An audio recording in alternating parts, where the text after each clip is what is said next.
en otros seminarios hemos hablado bastante sobre el tema del parto natural, del parto después de una cesárea. Entonces queríamos hablar un poquitito hoy de que a veces nos pasa que nos centramos tanto en el tema del parto, como que el parto fuera la finalización de algo. O sea, llegué al parto, ya triunfé, tuve mi parto natural y se acabó todos los problemas que tenía.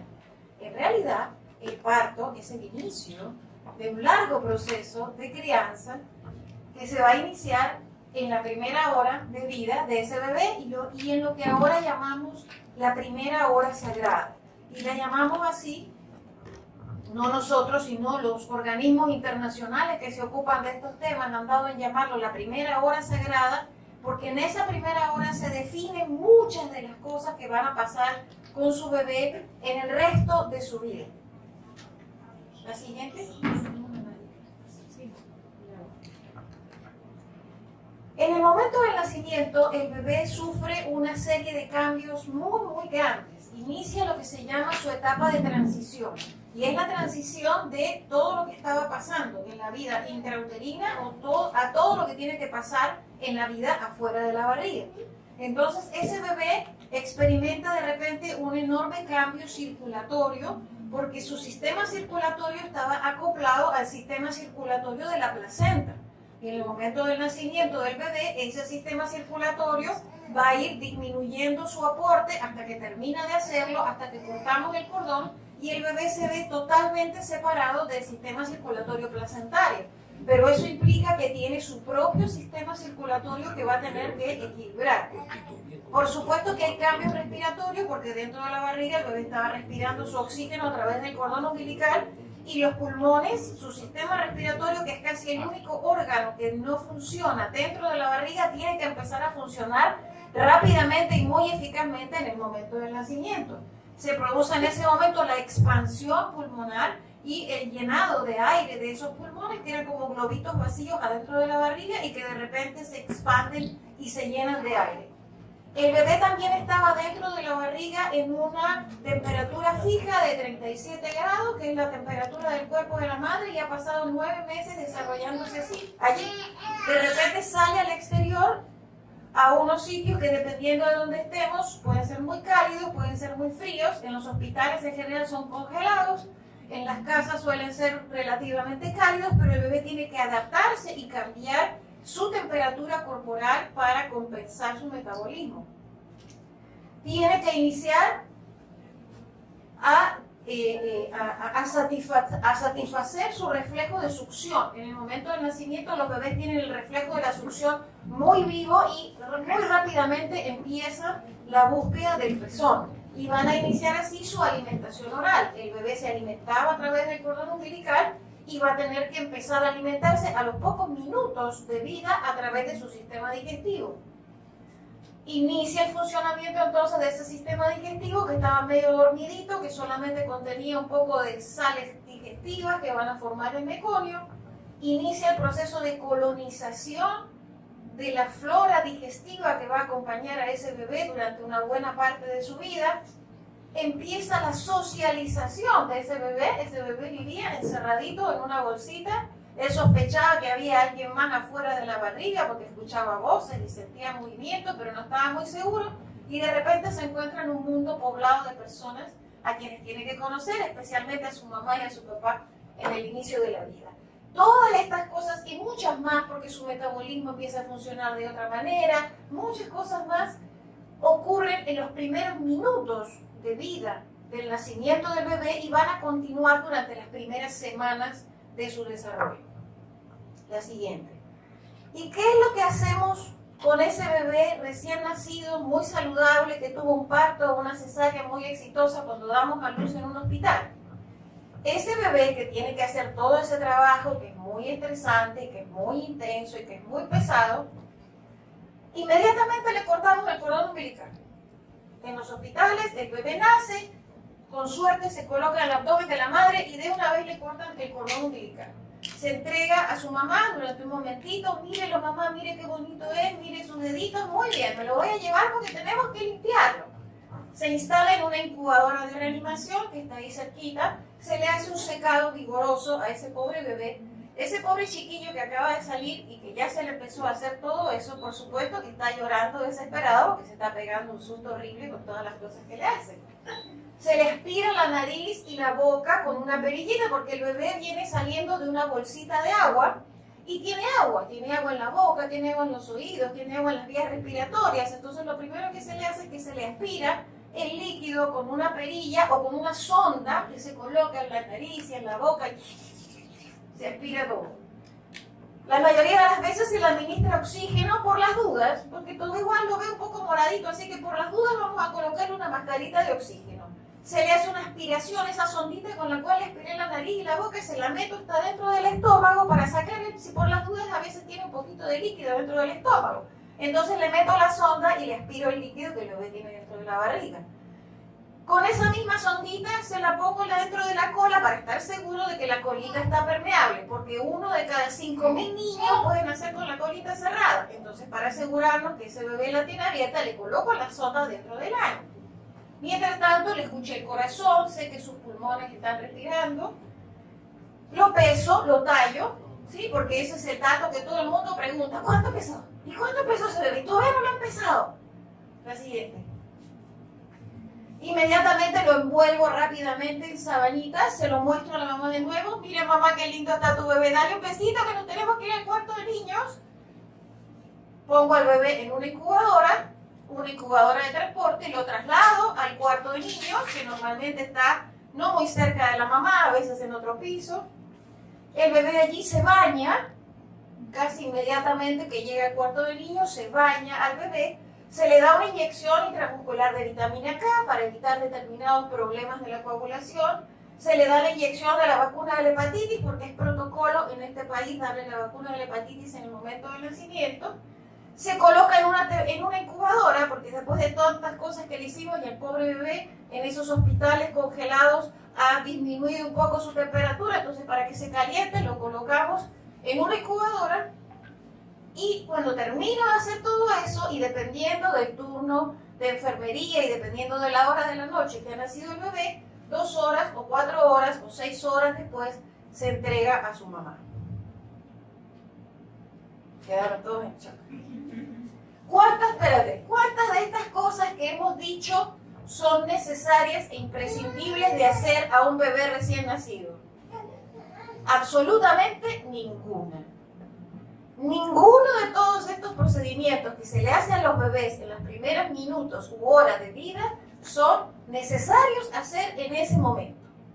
Todos esos procedimientos se pueden postergar hasta después de que el bebé haya pasado su etapa de transición.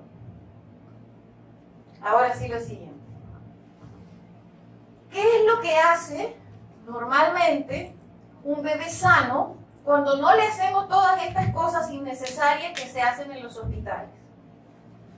Primero el bebé nace y llora un poquito, ¿sí? Se pega un llantito. Yo creo que del susto de salir de ahí de la barriga, se pega un llantito. Inmediatamente se entrega a los brazos de su mamá, de modo que rápidamente el bebé empieza a calmarse y se relaja. Algunos bebés ni siquiera lloran. Algunos bebés nacen tranquilitos, suavecitos, se entregan a los brazos de la mamá y no llegan a llorar. Porque en realidad los bebés no necesitan llorar. Los bebés necesitan empezar a respirar. Y la respiración no implica llanto. El llanto implica que algo le está molestando al bebé, que algo le está pasando o que el bebé está asustado o ansioso. En realidad, el bebé que nace suave y en un parto natural no necesita llorar. El bebé despacito se calma y empieza a respirar suavemente. Y nosotros lo vemos porque empieza a relajarse y porque empieza a cambiar de color. Los bebés todos nacen un poquitito moraditos, especialmente en los pies, en las manos, a veces en la boquita, y tú lo ves que en los segundos siguientes, a partir del nacimiento, el bebé empieza a respirar y rápidamente va cambiando su color y se va poniendo rosado con mucha rapidez. Mientras tanto, no hemos cortado el cordón del bebé, de modo que a medida que el bebé va empezando a respirar, su cordón intacto todavía está enviándole sangre desde la placenta y enviándole, por lo tanto, oxígeno y también alimento. Un par de minutos después, ese bebé que ya se calmó y que ya se relajó, se despierta, empieza a abrir los ojos, empieza a mover la cabeza, empieza a abrir la boca, empieza a tener entonces un poco más de actividad y a moverse a su alrededor y empieza a buscar a la gente a su alrededor y a escuchar las voces y los sonidos a su alrededor. Normalmente lo primero que hace es buscar la cara de su mamá. Los bebés tienen genéticamente un reflejo de búsqueda de un esquema de una cara. O sea, el bebé en el momento del nacimiento sabe que un ser humano tiene una cara que está formada por dos ojos, una nariz y una boca. Y los bebés empiezan a buscar ese esquema. Y si escuchan además la voz de su mamá que le está hablando, van rápidamente a conectar la cara de su mamá y a conectar esa voz con esa cara. Y ya saber que esa voz es la voz de su mamá, y la voz de su mamá la conoce muy bien porque han llevado 9 meses escuchándola. De modo que ya inmediatamente reconocen a su mamá. Un par de minutos después escuchan la voz de su papá, que también está ahí al lado, y diciéndole lo bonito que es, y conectan la voz y la cara de su papá y reconocen a su papá. Y una vez que han hecho eso, empiezan a mirar a la gente a su alrededor y a reconocerla, y escuchan la voz del hermanito, del doctor, que ellos también conocen, y a seguir conectando voces. Pero normalmente siempre hacen primero la conexión de su mamá y la conexión de su papá. Inmediatamente después de eso empiezan a mover la boca, a tocar el seno con las manos, empiezan rápidamente a buscar el pezón. Muchas veces tienen otro pequeño periodo de descanso. Después de todo lo que hicieron, sí, empecé a socializar, empecé a moverme, empecé a mirar a mi alrededor, me cansé, descanso un ratito más. La siguiente. Y empiezo ahora sí activamente a buscar el pezón. Si mi mamá no me lo ha puesto muy cerquita, el bebé se empieza a mover, empieza a reptar y empieza a moverse. Se ha incluso comprobado que si se deja un bebé en el abdomen de la madre, el bebé va a empezar a reptar y a moverse hasta llegar a alcanzar el seno y el pezón. La búsqueda del pezón y el inicio de la lactancia son trabajos del bebé. Y el bebé está preparado entonces para ese proceso. De modo que el bebé empieza a moverse y empieza a buscar y empieza a acomodarse y va a empezar a familiarizarse con el seno y rápidamente localiza el pezón. Primero lo huele, después le pasa la lengüita, le siente el sabor, se lo mete. Y ese es el momento que los papás tienen que disfrutar, porque va a ser la única vez que los bebés van a dormir horas durante mucho tiempo. Ese primer sueño dura 2 horas, 6 horas, a veces 8 horas enteras. Los bebés se duermen toda la noche y se despiertan en la mañana siguiente. Y los papás aprovechan entonces también para dormir. Entonces fíjense qué diferencia entre lo que un bebé naturalmente hace y lo que nosotros le hacemos a los bebés. Esa primera hora sagrada implica dejar que el bebé haga todo lo que tiene que hacer en esa primera hora. Porque el bebé que cumple con todos esos pasos en esa primera hora va a ser un bebé a la cual le va a resultar mucho más fácil continuar con lo que tiene que hacer. El bebé que inicia la succión en esa primera hora de vida va a ser un bebé que va a tener muchísimos menos problemas con la lactancia, con el agarre, va a ser una mamá que va a tener mucho menos molestias con la producción de leche. Pásame la siguiente, por favor. Entonces, ¿qué podemos hacer nosotros para favorecer a que ese bebé cumpla con su primera hora sagrada y haga todo lo que tiene que hacer? Primero, que toda esa etapa de transición que hablamos y todos esos pasos que hablamos que tiene que cumplir el bebé, debe cumplirse en brazos de su madre, piel con piel. Ese piel con piel es muy importante. En los hospitales, por ejemplo, apenas terminó de hacer todo el procedimiento, embuchan a los bebés en un montón de sabanitas que tú ves un bebé enrollado donde solo le estás viendo la cabeza y se lo dan así a la mamá. Eso no sirve. Hay que desenrollar a ese bebé, hay que desnudar a ese bebé, hay que sacarle la ropa a la mamá y hay que pegarlo piel con piel. El piel con piel es una sensación que disminuye el estrés del bebé, mejora su bienestar físico, psíquico y emocional y estimula la producción de oxitocina. La hormona oxitocina, que es la hormona de la relajación, es la hormona del amor y es la hormona de la lactancia, hace que ese bebé esté más relajado y esté más tranquilo para iniciar su lactancia con éxito. Y la producción de oxitocina de la madre va a hacer que sus senos empiecen a exprimirse para que salga el calostro con más eficiencia y ese bebé empiece a recibir su alimentación. Y a su vez esa oxitocina va a hacer que el útero de esa mamá, que todavía está grandototote porque la mamá acaba de dar a luz, empiece a contraerse y empiece su proceso de eliminación de todos los tejidos que tiene que botar que pertenecen al embarazo para volver a su sitio. O sea que el piel con piel ya es el primer paso de recuperación de la mamá y de inicio de la lactancia del bebé. El piel con piel produce beneficios en el bebé se mantiene más caliente y regula mejor su temperatura porque el bebé está directamente colocado sobre la piel tibia caliente de su mamá. Su mamá tiene la piel calentita, acaba de dar a luz, acaba de pasar por un esfuerzo tremendo, además de que fisiológicamente la mujer que acaba de dar a luz tiene en esta zona del pecho una zona más caliente de lo habitual porque recibe más circulación de lo habitual. De modo que el bebé regula mucho mejor la temperatura en el piel con piel que en su bebé que metido en una incubadora que lo mantenga caliente. Con su mamá. El bebé estabiliza más rápidamente su respiración y su frecuencia cardíaca, está más calmado, llora menos y rápidamente entonces comienza a buscar el pezón por sí mismo. La siguiente. El piel con piel también tiene beneficios para la mamá. La mamá y su bebé se reconocen inmediatamente. El bebé no está en una incubadora abierta siendo manipulado por el médico y la enfermera, sino que está pegado a su mamá reconociendo a su mamá. La mamá produce más hormonas relajantes, más oxitocina. La conexión rápida entre la mamá y su bebé mejora el desarrollo cerebral del recién nacido. Y la lactancia se inicia más fácilmente y tiende a prolongarse durante más tiempo porque a ese bebé le va a resultar más fácil todo el proceso de lactancia. La siguiente. Y además de eso, el piel con piel también tiene beneficios para el papá. El papá forma parte de la experiencia del nacimiento del bebé. En los partos que hacemos en casa, hacemos que también el papá tenga su momento de piel con piel. En Europa y en los hospitales de Europa eso también se hace con el papá. En Panamá pedirle en una sala de parto que el papá se quite la ropa y le peguen al bebé al pecho sería, no sé, como pedir que llegaran los 3 Reyes Magos. ¿Cierto? ¿Eh? Sí se hace. Ya, el papá canguro no es eso.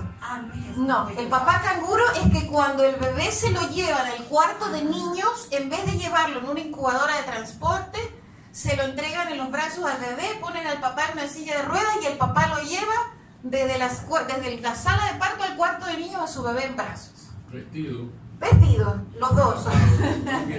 Vestidos los dos. Si tienen la posibilidad de sacarse la ropa, sáquensela. Al papá le han puesto ropa de hospital, porque tiene que entrar a la sala de expulsivo. Y la sala de expulsivo es como un quirófano. Las que han parido no van a dejar mentir, en cualquier lugar de este país. Luego, lo han puesto a beber la incubadora. Es que llega a ser, voy a hacer un paréntesis, porque llega a ser ridicólico o tragicómico. Ridículo, porque pasa lo siguiente. Vamos el papá acá. El bebé está así. Nos proponen un rato de transporte, lo pesan, lo miden, al final lo van a llevar entonces a otro sitio. Para no llevarlo a la incubadora, porque los padres empoderados están reclamando que quieren irse, entonces se va con el bebé, porque la madre tiene que quedarse 2 horas en recuperación en la sala de la boca. Entonces, el esposo, para haber podido entrar a la sala de parto, de expulsivo que se llama, tenía que haberse puesto una ropa verde, gorro, mascarilla, de manera tal que en este país el primer contacto del padre con la cría es físico. Y en el momento que el bebé tiene que reconocer las caras de su mamá y de su papá, lo que se encuentra es con un papá con la mitad de la cara tapada. Entonces, ¿qué ocurre? Le dicen, vamos a ser papá canguro. Entonces le entregan el bebé al papá. Pero el papá, como va a salir de la sala de parto, le ha puesto por encima de esa ropa una bata de hospital. Él agarra a su bebé, el pediatra le dice, vamos a... Pero entonces va caminando y no. Siéntese aquí. Porque él no puede caminar con el bebé en brazos porque si se le cae, nunca he visto un papá que se le caiga un hijo. Y se le cae, el hospital puede recibir una demanda. De manera tal que sientan al papá en una silla de ruedas. Entonces, el bebé canguro, que dicen aquí, que intentan inventar, es el bebé sentado en una silla de ruedas, el papá sentado en una silla de ruedas, que sale con el bebé envuelto entero, o sea, no hay ningún contacto así, porque además hace frío. En el salón de operaciones, esas salas de expulsivos están en la sala de operaciones. Y luego entonces es tan absurdo todo el sistema, que por fin van el pediatra atrás con el expediente, la enfermera, el camillero, el papá canguro con el bebé en brazo, entonces lo llevan entonces ahí donde recién le muestran al bebé a los abuelos, a las tías, a la gente que estaba queriendo conocer al recién nacido. Entonces quien se lleva los aplausos y las fotos es el papá canguro, porque la madre está tirada allá, todavía la están suturando, le están jalando la placenta, entonces se detiene y el papá sonríe, así, no tiene idea qué es lo que tiene, todavía, y se sacan la foto y todo el mundo aparece, y ese es el papá canguro. Eso no es así. ¿Okay? Eso no es así. En Suecia, en Estocolmo, en el hospital de Karolinska, en Alemania, en toda Suecia, en Holanda, en Francia, es obligatorio que cuando el niño nace no se separa de la madre en ningún momento, está pegado al cuerpo de la mamá, no se hace ninguna acción que suspenda eso, de manera tal que todas las acciones como son pesarlo, medirlo, no se deben hacer si el bebé está perfectamente adaptándose bien en el vientre de su mamá y tiene que estar pegado a la piel de su mamá. En los hospitales también, tanto públicos, yo trabajé 27 años en hospitales de Seguro Social y toda mi vida he trabajado en hospitales. A la madre que está pariendo la tapan con una serie de eventos de ropas verdes, de quirófano, de manera tal que nunca pongan al niño. Hay una sábana especial que es para los partos, que en Europa ni siquiera se usa, que tiene un hueco. Es decir, parte viene aquí y parte acá para que salga el bebé.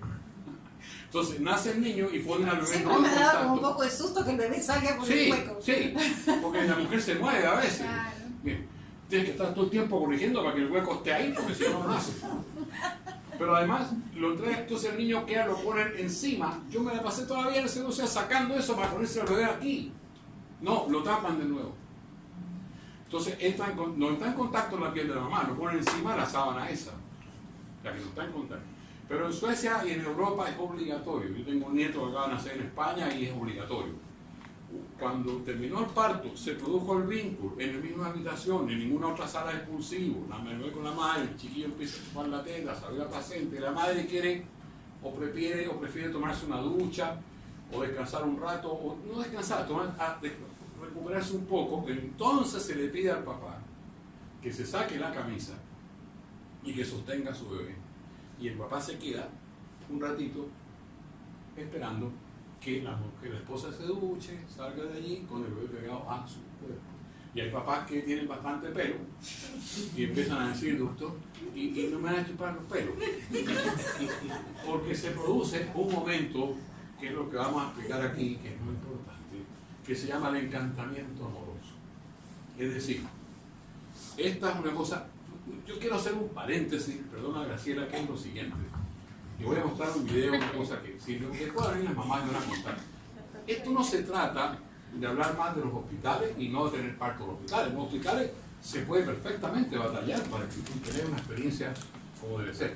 Más sin embargo, no somos ninguno de los ginecólogos de este país y los pediatras dueños de ningún hospital. Es decir, el reglamento del hospital dice, por las cosas, que el bebé tiene que irse a otro lado.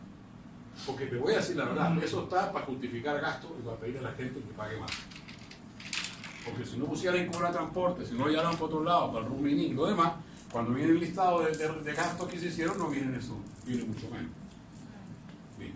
Pero entonces, no existe ninguna oportunidad real para que el bebé se quede todo el tiempo con la mamá. No existe.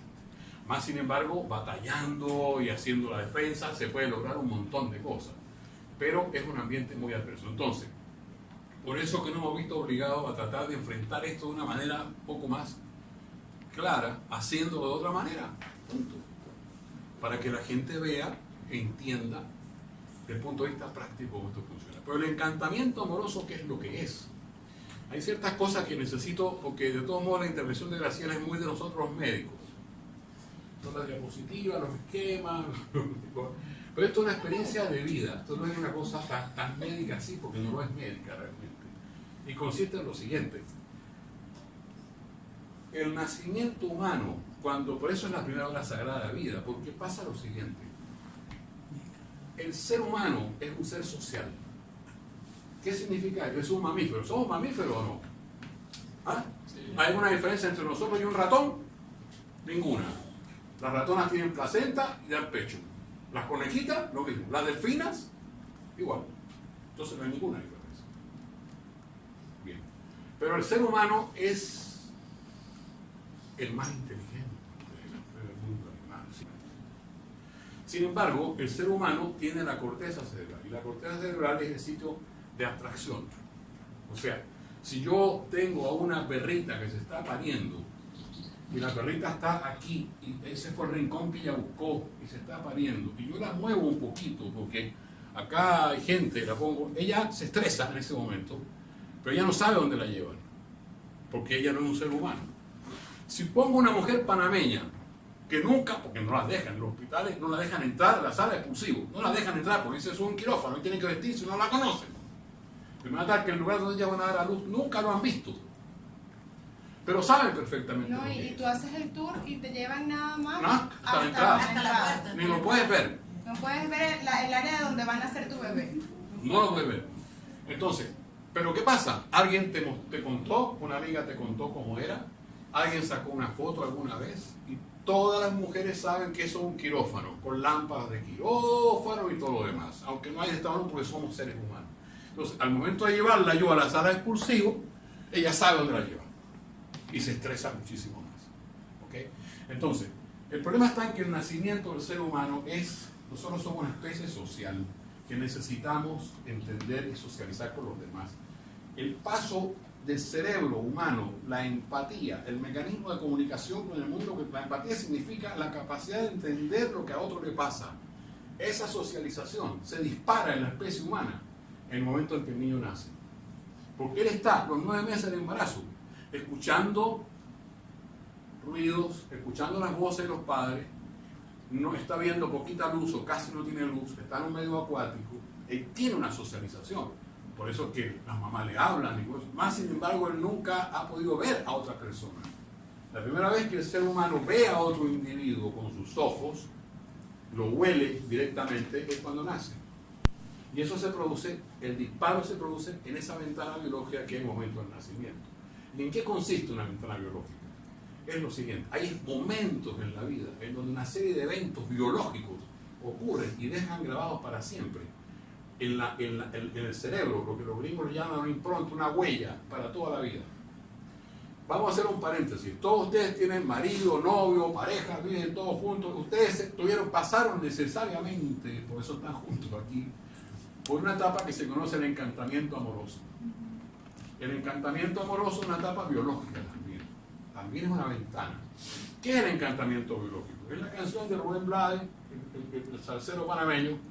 Ligia Elena, la cándida niña de la vecindad que se enamoró del trompetista de la vecindad. Es decir, Ligia Elena era blanquita y el trompetista era un vago, pero se la enamoró del trompetista. Los padres dicen, pero no, si eso no sirve. Y ella está haciéndose selfie todo para todos lados con el trompetista de la vecindad. Ese es el encantamiento amoroso. Todas las parejas, todas, cuando se enamoran, cuando se conocen, transcurren necesariamente una etapa que se llama el encantamiento amoroso, que es una tremenda cantidad de oxitocina en ambos. Por eso los dos están en todos lados contando, mandándole fotos a todo el mundo. Ella dice, esto es lo más lindo que hay en la tierra. Y él dice lo mismo. No importa que la adversidad o el medio sea adverso o no. Si los padres están en desacuerdo, puede ser más adverso. Más sin embargo, el encantamiento se produce. porque se enamoraron. Bien, y se van a pasar así varias semanas o meses. Luego ese tenor del encantamiento amoroso baja y ya por primera vez los dos dicen, bueno, está bien parecido, va bien, tiene trabajo. Entonces la mujer dice, bueno, está fantástico, ella también es simpática, para la aceptó, bueno, y deciden hacer una vida juntos. Se casan o no, tienen hijos, recorren toda la vida juntos. Muy bien, tienen 80 años cada uno que llegaron hasta allá y se van a acordar con total precisión de una serie de eventos que transcurrieron los días alrededor del momento del encantamiento amoroso con su compañera. Y se van a acordar de cosas increíbles. ¿Te acuerdas qué locos éramos? Y nos arrancamos a la playa y no teníamos ni documentos. Sacamos el carro de tu papá. Nos conocimos en el aeropuerto. Conocimos al aeropuerto. Se van a acordar